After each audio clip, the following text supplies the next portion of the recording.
So, it's 2022 and you want to learn English. I assume that you are an absolute beginner. Maybe you want to learn English because you need a new job. Or maybe you want to learn English because you want to speak to people who don't speak the same language as you. No worries. I'm going to give you some tips on how to learn English for absolute beginners. The first very important thing you need to do as an absolute beginner is determine your goal. And this means that you need to know why you want to learn English. Is it, for example, because you need a job? Or is it because you want to speak to other people, like I told you in my introduction?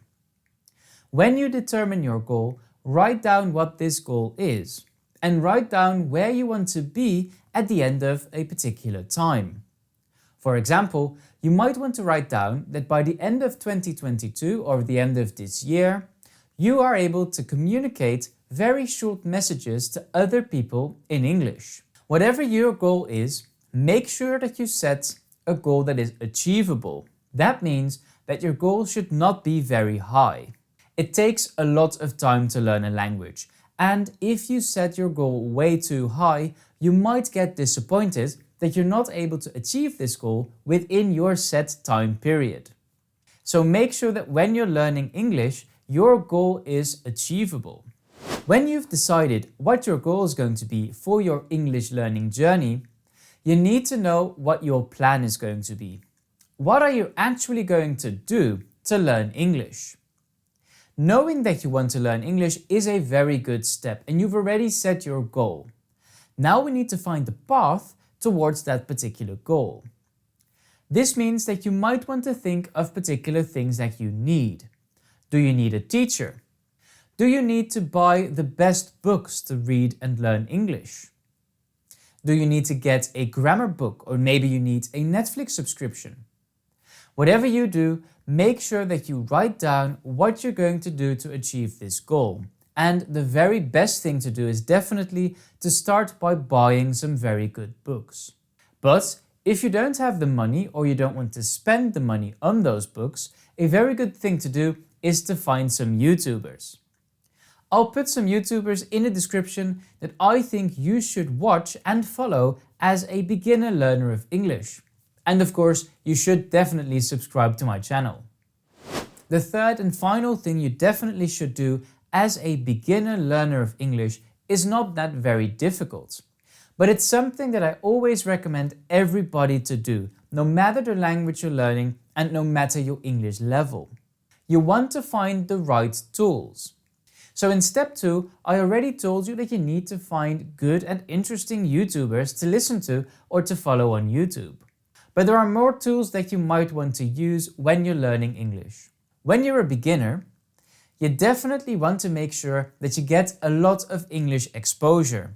And the way you get exposure can be on YouTube, but it can also be on television, it can be on Netflix, it can be through music, and it can be to something called podcasts. Podcasts are shows that you can follow online, and a lot of podcasts are on Spotify or on Apple Podcasts. Podcasts are very useful because you can find podcasts at any level of English. You can find very basic ones, or you can find very difficult ones. You also want to make sure that you're able to track your vocabulary. And one thing you definitely need to use to track your vocabulary is a vocabulary organizer. Now, a vocabulary organizer can be found on the internet. You can download something, or you can use a Word file on your phone or on your computer. You can also take a simple notebook and write down all the words you don't know and you had to look up. I want to recommend this vocabulary organizer. I'm not sponsored by these people, but I think that this is the best vocabulary organizer you can find. And I'll put the link in the description for you to buy this vocabulary organizer. This vocabulary organizer is very useful because, as you can see, there is a lot of space to write down all the words that you're going to learn. Now, only writing down these words is not enough. You need to use them in your vocabulary, which means that you need to use them when you're trying to speak English to other people. And this is where we need to talk about the final tool. Find an online community where you can talk to other people.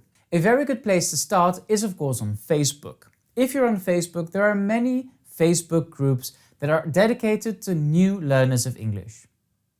If you're not on Facebook, but you are on Discord, you can definitely check out some very interesting and very fun Discord servers you can join as a learner of English. I'll put my favorite ones in the description. And then there are a lot of accounts on Instagram and on TikTok where you can learn a lot about English.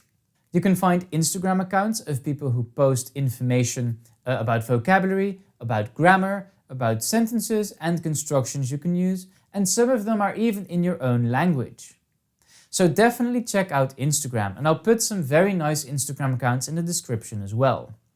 So if you've done this, you've set out your goal, you've created your plan, and you've collected the right tools, you are ready to learn English. I'm convinced that you'll be here next year telling me that you've learned English. And it might not be as a native speaker, you might not be there yet, but I definitely know that wherever your journey is going to lead you, you will be better next year than you are now. I hope you have a lot of fun on your English learning journey.